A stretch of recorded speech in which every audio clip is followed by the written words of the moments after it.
Hey guys, Flanagan here, checking in with you again, this time on monetary policy. This is the second in the two-part kind of mini-series about monetary policy. The agenda for this video is we're going to look at the three roles of the Federal Reserve and sort of embed within those the three tools that the Federal Reserve uses to accomplish its primary job, which is monetary policy. Monetary policy being the Federal Reserve adjusting the supply of money in the United States to respond to particular economic problems. So the three tools that they use to adjust the money supply. And then we'll look at the end at a chain reaction for what we call expansionary monetary policy, or the Federal Reserve working to deal with a recession in the economy by trying to expand the money supply to help the economy grow during a recession. So the first job of the Federal Reserve is that it is a bank for the government.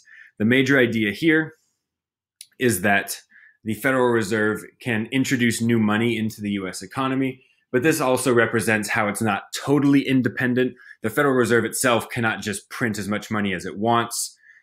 We know that coining money is a power of the federal government, a power of specifically Congress. So the money itself is actually printed by the Treasury. The Federal Reserve does not have its own sort of money presses, so it can independently do whatever it wants with printing currency.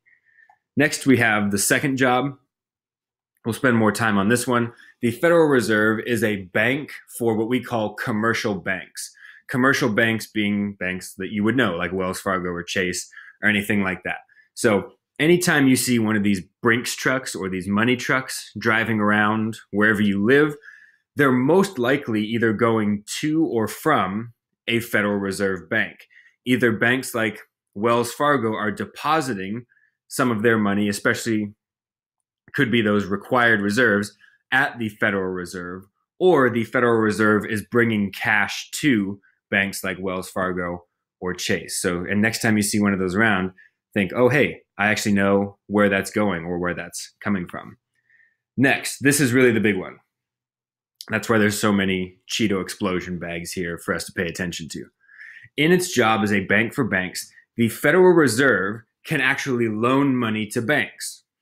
We've said up until this point that banks are not supposed to loan out their required reserves. However, banks sometimes get caught up offering too many loans in a day, and they actually can get short on their required reserves, meaning they don't actually have that 10 or 20% kept in the vault.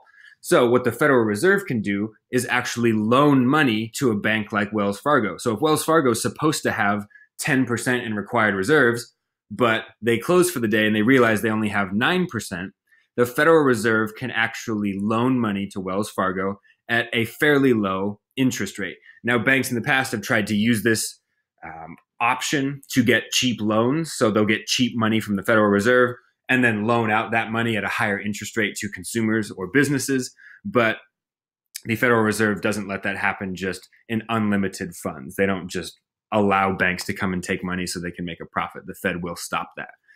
This is called, this percentage that the Federal Reserve would charge a Wells Fargo to get a loan to cover its required reserves is called the discount rate. Right now, the discount rate is 2.25%, meaning if Wells Fargo says we need a $100 million loan to fill up our required reserves so we don't get in trouble, the Federal Reserve would say, we can offer you a loan of that $100 billion at 2.25% interest. And Wells Fargo is going to want to take that, generally speaking, because if they don't, they can get in trouble for not having the required reserves, which are clearly, as the name implies, required. So again, banks cannot just, like Wells Fargo, cannot just get unlimited amounts of money from the Fed through loans like this. Even though they would like to, the Federal Reserve will shut them down if it becomes a continual problem. So we want to take a pause for a second. If the Federal Reserve lowers the discount rate, what does that encourage banks to do? So I would encourage you here to pause for just a second and try and answer these by yourself, and then I'll talk about it.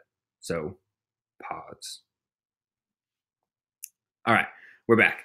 So if the Fed lowers the discount rate, that means if Chase needs to get a loan from the Federal Reserve, it's cheaper for Chase. So that would encourage banks to ask for money from the Federal Reserve, meaning the Federal Reserve would give commercial banks money. Now, what effect would that have on the money supply? Well, if commercial banks like Wells Fargo and Chase are going to get cheaper money from the Federal Reserve, they're going to loan that money out to make a profit. So money supply would increase, because if Wells Fargo is getting a loan from the Federal Reserve, they're not just going to hold on to that money and say, boy, we got you. No, they're going to take that cheap loan, use that money to loan out to other businesses or individual customers and charge them a higher interest rate so they can actually make a profit. But that's actually helping our economy, because that means there's more money circulating that will be spent and redeposited into banks, which gets loaned out and spent, and on with our multiplier. So that would be a response to a recession. If there's more money in circulation, that encourages consumers and businesses to spend. So if the Fed lowers the discount rate, that means banks will get more cash, which they in turn will loan out. If the Federal Reserve raises the discount rate, that means Chase and Wells Fargo are going to go, no, we actually don't want to get loans from you, Federal Reserve. So they're not going to get the loans, meaning there will be less money that the banks are loaning out. Money supply decreases, which would have a contractionary or shrinking effect on our economy. So that was the first one, the huge one, the discount rate. The Federal Reserve can also be known as the Fed, just to shorten it. They actually refer or prefer to be the lender of last resort. So we can refer to the Federal Reserve as the lender of last resort. What that means is basically it's kind of like if you have siblings and you're kind of fighting amongst yourselves, and the younger sibling goes and complains to mom and dad and says, hey, you know, so-and-so is being mean to me and you should do something about it because they're being mean. Sometimes parents will say, you know what, you guys deal with it, not my problem right now. We're busy, we have something else going on. That's what the Federal Reserve wants to happen with banks. So instead of like back here, where if Wells Fargo is short on its required reserves or it needs money, instead of going straight up to the Federal Reserve, the Federal Reserve would prefer to be the last resort, meaning they would prefer that Wells Fargo would go and talk to a bank like Chase first. And how do they actually encourage Wells Fargo to go talk to Chase before coming all the way back up to, in our analogy, the parents? And how would these two banks figure it out amongst themselves? Well, the Federal Reserve can influence what we call the federal funds rate. This is the interest rate at which banks loan money to each other. So not from Federal Reserve to the bank, the commercial banks, it's from a commercial bank to another commercial bank, Wells Fargo to Chase. If we look, that interest percentage right now is actually lower than the discount rate. The discount rate was 2.25%. So if we pause and think, well, why is the federal funds rate lower than the discount rate? That's because the Federal Reserve would prefer that banks basically work it out amongst themselves before immediately always running to the Federal Reserve to solve its required reserve problems. So the interest is an entire 0.5% lower, which is a big deal when we're using money in the millions and billions of dollars. So this actually would encourage Wells Fargo to go to Chase to get a loan to cover its required reserves instead of going to the Federal Reserve itself, because that 0.5% might not seem like a big number, but when we're dealing with millions of dollars, it's actually a huge deal. So this is the third job of the Federal Reserve, conducting monetary policy. Really what this means, it entails a couple different things. Monitoring the money supply in the United States, how much money is in circulation, banks and people, etc. Once it's monitoring that, it looks around at the economy as a whole. Are we at equilibrium? Are we at recession? Are we at a time of inflation or beyond full employment? And it will adjust that money supply, either increase it or decrease it, to solve an economic problem if one exists. Again, this is not the federal government. This is the Federal Reserve. So we will not be talking about government taxes or government spending. Monetary policy, we can think about it this way. The Fed, or the Federal Reserve, is the doctor, and the economy is the sick patient. And the Federal Reserve, the doctor, has 3 different tools in its old-timey doctor tool bag to fix or heal this broken economy. The first one is the required reserve ratio, the triple R, the discount rate, which you were just introduced to, and then open market operations, or the buying and selling of bonds. And just a terminology note, bonds are the same thing as securities, which are the same thing as Treasury bills. So if you see any of those three terms on a test or quiz or the AP test, bonds, securities, Treasury bills, those are all three the same thing. So this is just a quick recap of what bonds are and buying bonds. So if you got it in class, you're like, he actually gave us this example in class and I remember it, skip ahead a minute or 90 seconds or so and rejoin. So a bond is basically an IOU. You, the person, loan the federal government money.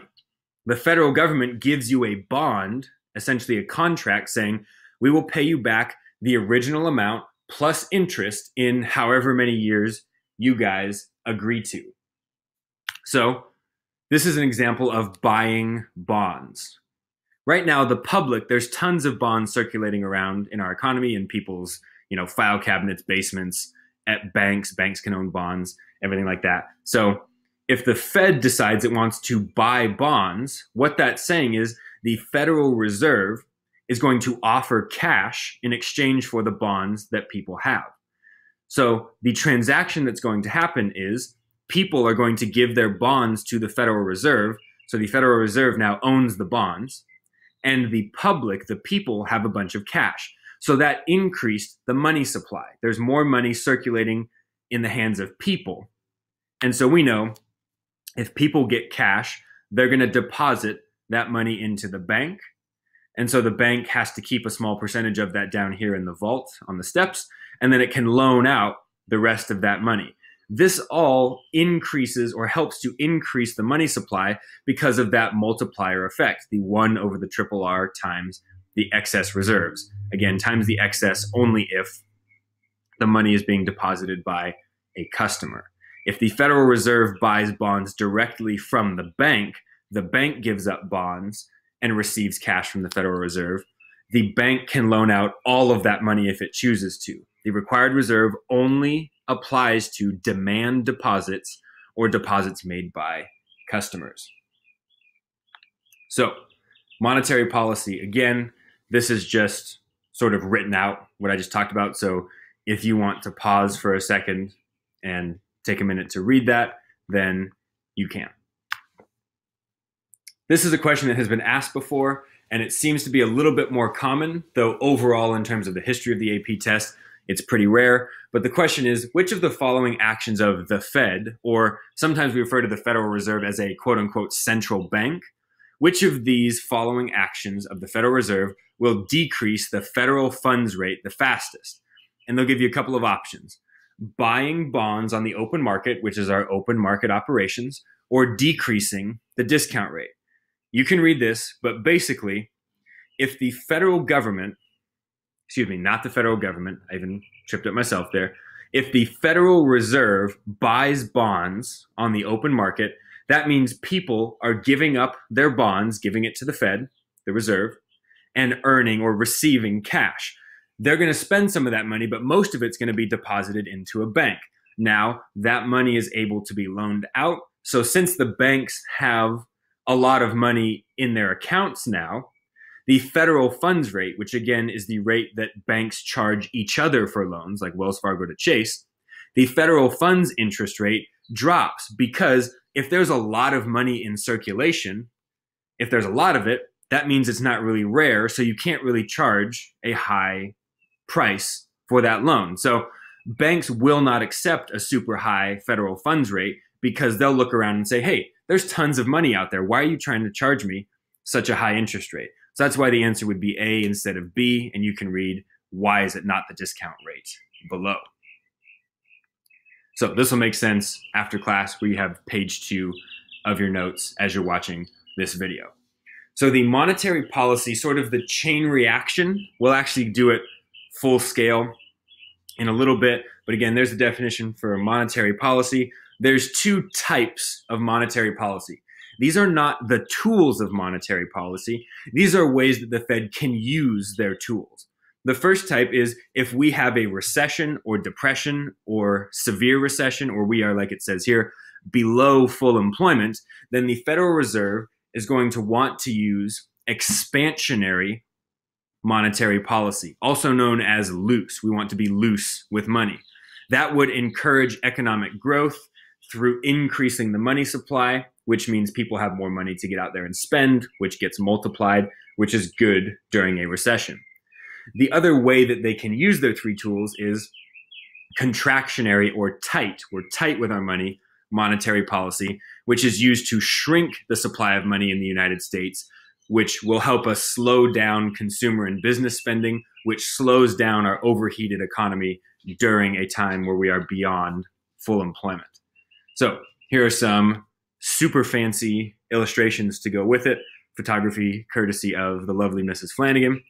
This is kind of how we set up our sort of graphic organizer for monetary policy. Now, I'm only going to focus on expansionary monetary policy, because if you can do expansionary monetary policy, then you can just do the exact opposite, and that would be contractionary monetary policy.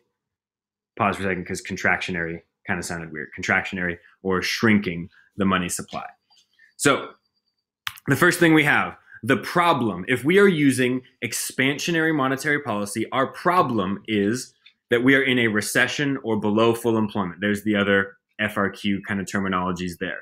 So if our problem is that we are in a recession, then our solution is going to be expansionary monetary policy. We want to expand the economy during a recession. We do not want to shrink it. Shrinking it would make it worse. So according to the Federal Reserve, that means we should expand or increase the supply of money that's circulating through the economy.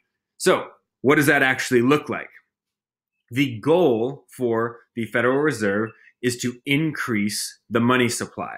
To show an increase in money supply, we use our money market graph. Go back to part 1, the last 5 or 6 minutes of that one, to see a brief overview of the money market graph and a few links to some other helpful videos. Anytime we want to increase the supply of money, we shift the completely vertical supply of money curve to the right. Again, it's completely vertical because the Federal Reserve has total control over it. We'll get into what can the Fed do to actually shift that curve to the right in a couple of minutes. But for now, the goal is to increase the supply of money, because if there's more money circulating, that means there's more money that's available to be loaned out by the banks, which consumers will get out in loans and get out there and spend. Now, we can also see if we increase the supply of money, then we have a decrease in the interest rate over here on the y-axis from N1 to N2. A decrease in nominal interest rates is a positive thing, because if interest rates are low, that's going to encourage consumers and other people and banks to get loans, which again will sort of keep this idea of increasing the money supply going. Sorry, I'm moving around so I can plug into a charger. So if you hear random things moving around, that'll stop in just a second. All right. Otherwise, you'd hear angry Mr. Flanagan as the battery's dying. So how can the Federal Reserve actually do this to the graph, increase the money supply? Well, it has 3 options. It could change the required reserve ratio, it could change the discount rate, or it could engage in open market operations. And we'll look at whether that means buying or selling bonds in just a second. So the first option is to solve a recession. We want to increase the supply of money available in the economy, which leads to lower interest rates. The first way that the Federal Reserve can do that is by lowering the required reserve ratio, because the required reserve ratio is the percentage of every deposit that banks must hold when the customer deposits money. So let's say right now it's 20%. If the Fed decreases the required reserve ratio from 20% to 10%, so down from 20 to 10, that means the banks have to hold on to less money. So if the banks are required to only hold 10% now, they can increase their loans out to individuals and businesses and consumers, which increases the money supply that's circulating throughout the economy, increases consumption. The second option is to decrease the discount rate, right here, number 2. The discount rate, again, being the interest rate that the Federal Reserve charges to commercial banks in order to get money, if the commercial bank wants to get money. So if the Federal Reserve lowers the discount rate from, say, 2% down to 1%, that means it is cheaper for a bank like Wells Fargo to get a loan. So Wells Fargo is going to go to the Fed and get a loan for, let's call it $1 million at 1% interest. Now, Wells Fargo is going to turn around and loan that $1 million to customers and businesses for anywhere between, let's say, 2 and 20% interest. So the bank's going to be making money, but it's also going to be increasing the supply of money that's in the economy by loaning it out to consumers and businesses, which increases consumption and investment. Now, finally, if the Federal Reserve doesn't want to do either of those things, it can engage in open market operations or the buying or selling of bonds.